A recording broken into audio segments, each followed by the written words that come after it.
everybody. Good morning. Alright, so I've been very successful recruiting my existing clients right now because I'm just opening my mouth a lot more about recruiting, okay? So like this month, I've recruited 6 people, Lee and I, and they're all existing clients, alright? Every single one. None of them were recent, right? Some of these clients were either a year, 2, 3, 4 years that have been my clients, right? And I had put in over 270 IBAs for my team since I started in 2017. And over 90% of them were already clients, okay? And 100%, like I said, for this month are people that are already, my clients, okay? Very important to retain your clients because if you retain them, it means you're keeping them happy, right? And the way I keep my clients happy is I constantly communicate with them and I always answer their questions, right? Believe it or not, I only got maybe 2 hours of sleep last night because we were actually going to New Jersey to see clients there. I have a big client that invested close to $750,000 based on a referral. Okay, and I told them I really wanted to meet them personally. Anyways, all right. So why do we recruit our clients? Well, they already have the belief, right, in the product, right? They already trust you. They value the company because obviously if they're not clients, they've left. They either you pissed them off, or the company pissed them off, or simply they got pirated by some stupid cash valuation, right? But if they're an existing client, it's really important that they believe in the products. They already have it, right?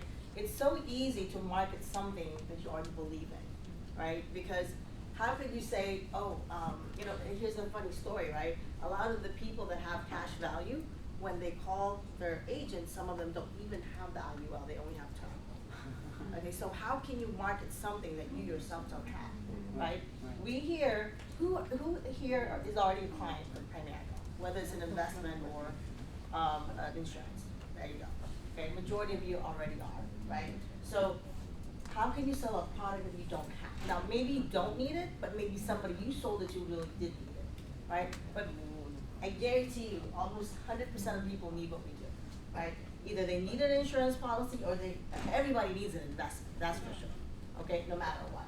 And unfortunately, like out there, you'll notice that, wealth advisors, they only want to help with wealthy people. What is the percentage of Americans that are wealthy?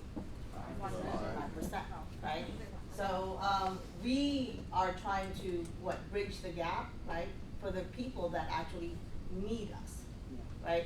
And even like I was talking to a client yesterday, she has like $1.5 million invested with an advisor, okay? And she says she only talks to them like in the last 8 years that her money was with them, maybe 3 or 4 times. That's $1.5 million. Okay? And I helped her get a Chanel bag in Las Vegas. I didn't hurt that business. Okay? So anyways, it's also an efficient onboarding process because if they already have the product, they understand it, maybe fine tuning is needed. But for the most part, if they already understand what we do, right, then it's easy to onboard them, right? You don't have to try to out-talk them with cash value because they already know that it's bad.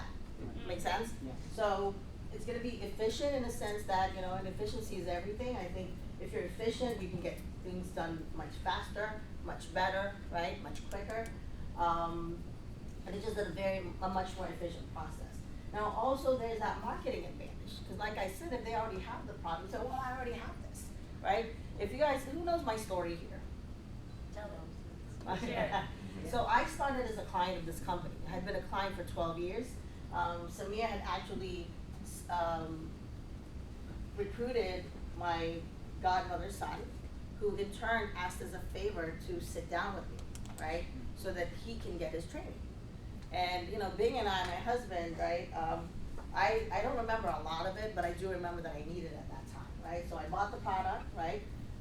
And then Samir, thank God he followed up with me year after year after year, and eventually he inherited my investment business, right? I had rolled over my old 401ks.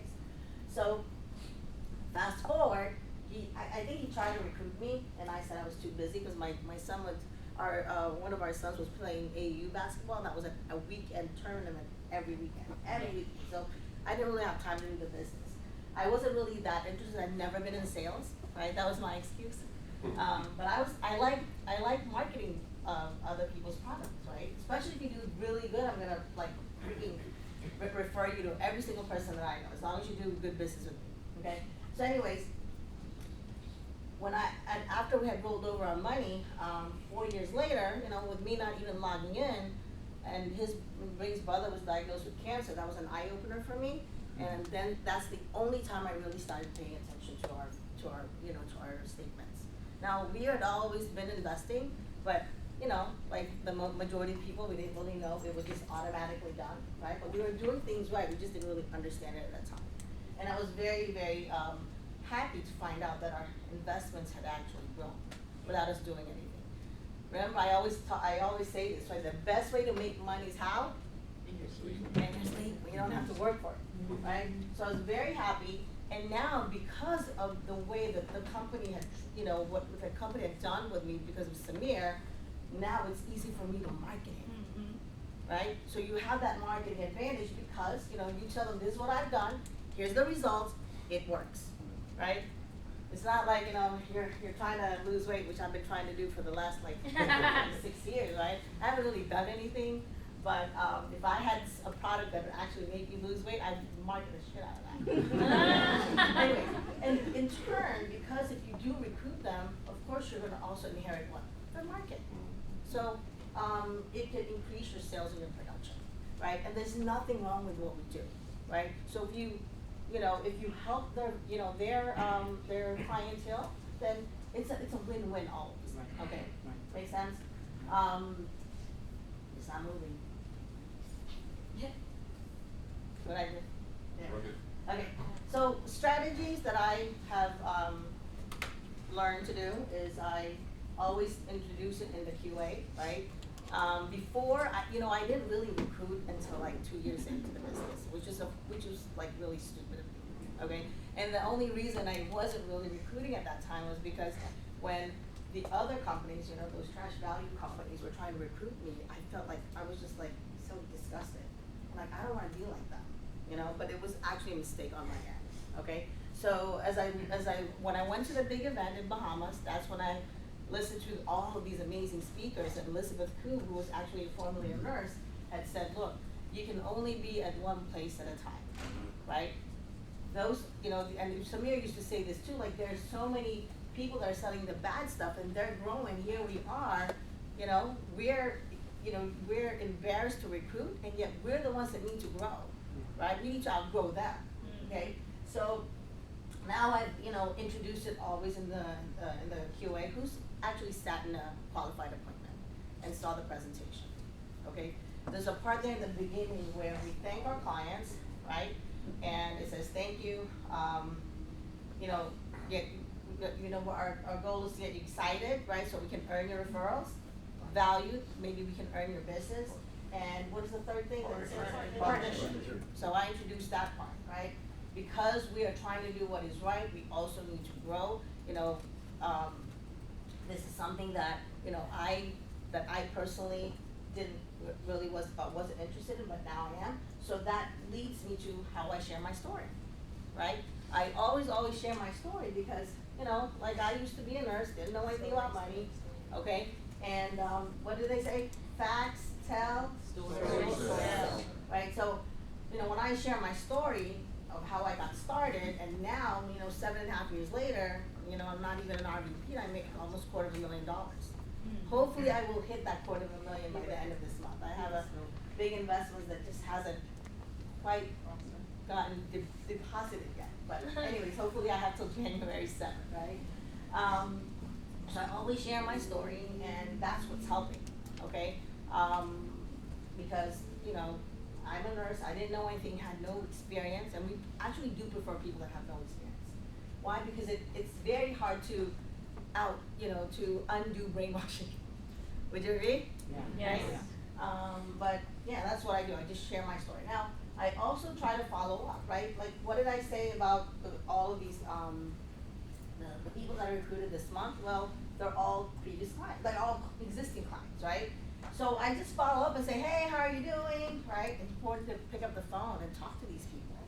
And I actually explain to them that, hey, are you keeping your options open, right? And then we're like, oh, and then I tell them that what I've done, right, it's worked, you can do it too, okay? And I'm old, and these nurses that I'm recruiting, they're like young, right? I said, if me, an old fart, can actually pass exams, y'all can too, right? Emphasize flexibility, right? As you know, we want you to show up during meetings, big events, right? But the schedule is yours. Like, I just got back from 2 trips, okay? I went to Samir's wedding, I went to Cancun, from, what was it, 5th to the 9th, right? And then I was just unpacking my bags and I left for Paris that Friday for the weekend. Do you think I can do that on my job? Hell no. They like, no, you get fired. Literally, they might fire you, right? So the flexibility is there when you have your own business, okay? And I emphasize that because most people do want to control their own schedule. People like to be in control, right? This is a way that you can be in control eventually, but you gotta put the work in. Does that make sense? Yeah. You can't expect to build a business and just like scroll on social media, right? You have to actually put some work in. But don't we go to our jobs and put 36, like for nurses, it's 36 to 40 hours, and if you work overtime, it's even more, Yeah. right?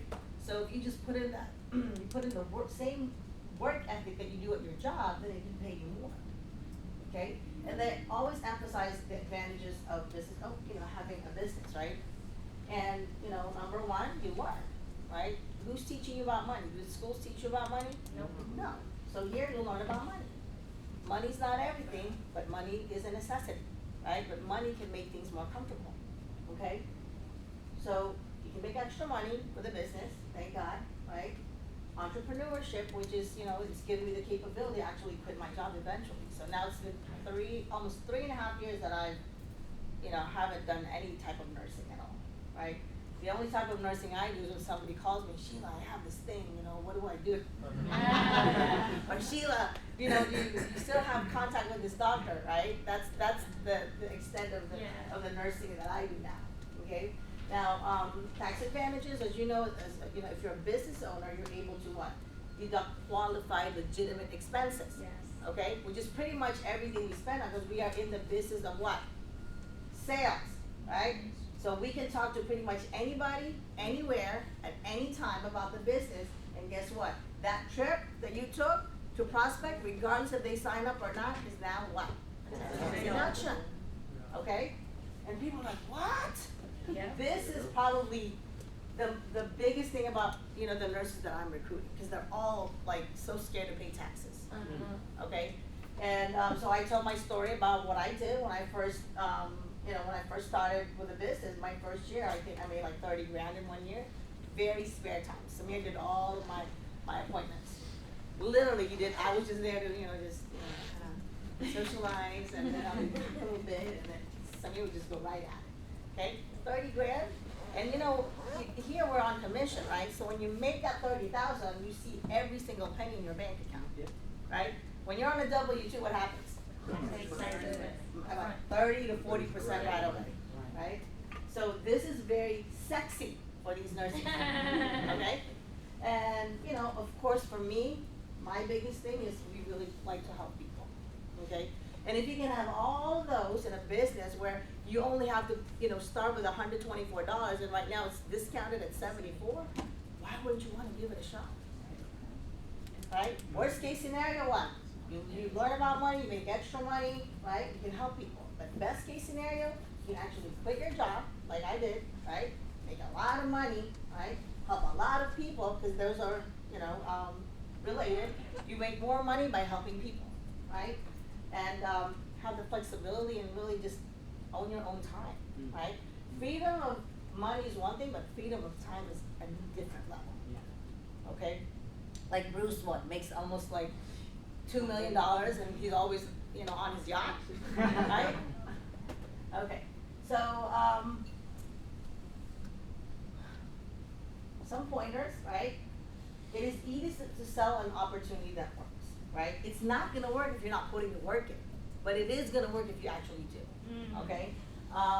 And never discredit anyone. You know, sometimes we get intimidated by somebody's profession. Oh, he's a lawyer, he's a doctor, she's, you know, oh, she's a dentist, whatever it is, right? A lot of those professionals do not have a financial background. Just like me, I had nothing, right? So just because, you know, they might make more money than you doesn't mean they're smarter than you when it comes to money. Okay, don't ever get intimidated by that, right? I open my mouth to everyone, I don't care, right? And no isn't forever. Like, remember how I sit down in the QA, I say this is an opportunity for a partnership, a business opportunity, and at that time they might say, oh, you're not too busy. You know, like these nurses, that, especially the new ones, they just say, I'm just gonna pick up extra time. And then what I say to them, when you pick up extra time, you're gonna get taxed more. You can make more money with less time with what we do. Yeah. So instead of you picking up, right, now you can actually do this, learn this, get licensed and all that, and you can still make more with less time, okay? So those nurses that said no to me in the beginning have now said yes, okay? So don't ever discredit, you know, don't ever think that, you know, a no is gonna be permanent. When Samir tried to recruit me when I first became his client, what happened? It took how many years? 12 years before I came into the business. Okay? Does that make sense? And finding a niche is an advantage. Like for me, because I'm a nurse, what do I relate to? Healthcare workers, nurses. Okay? And that's the majority of the people that I have in my team. I would say a good 60% are nurses, maybe even higher than that, right? And every single person on my team, I would say over 95% of them are already clients, okay? Or if it wasn't them, it was like their parents or what have you, okay? Showing results is really important because if you can actually prove that you're successful, what happens? They think, oh, if you can do it, I can do it too, right? And you know, do you think that, you know, like last week, you know, when December started, I was so like, oh my gosh, I went to back-to-back trips. My income at the middle of the month was like 900 something. I was so depressed, even though I was taking a trip, right? And then the other stuff hit, and like within a weekend, I made like over $9,000. I told my husband, babe, I just made 9,000. He's like, you did? He's so happy. When you show results, it's very sexy, right? And people, you know, they like to see those results, right? And don't sound too desperate, right? I think one of the things that I noticed when they were trying to recruit me, the dark side was trying to recruit me, they were so desperate. It was just a huge turnoff. Not only did I know they were screwing people over anyways, it just, you know, and it was so bad that I actually didn't want to do it. That's how bad it was, right? But don't sound too desperate. You cannot say the wrong things to the right people, right? The right person, right, will do the business and they can do it very well, right? But you can say the right things to the wrong person, they still won't do it. Doesn't matter, okay? And get really deep, right? So Joshua, you mention this all the time. Sometimes, right, the first person that you recruit is not necessarily your golden ticket. It might be someone like way below them. Like Samia had recruited, you know, my godmother's son, and then he left the business. Right? I think after maybe 2 years, right? And then 12 years later, here I am, right? And now it's been 7.5 years. Sheila, you're 9 deep this year. What? 9 deep. So 9 people in between you and Samir. Is it 9? Yeah. Okay, there you go. That's deep. That's really, really deep. 9 freaking years, man. Right? Anyways, sometimes the gold mine is right in your backyard. You just probably don't know it yet. Okay? Thank you very much, guys. Thank you.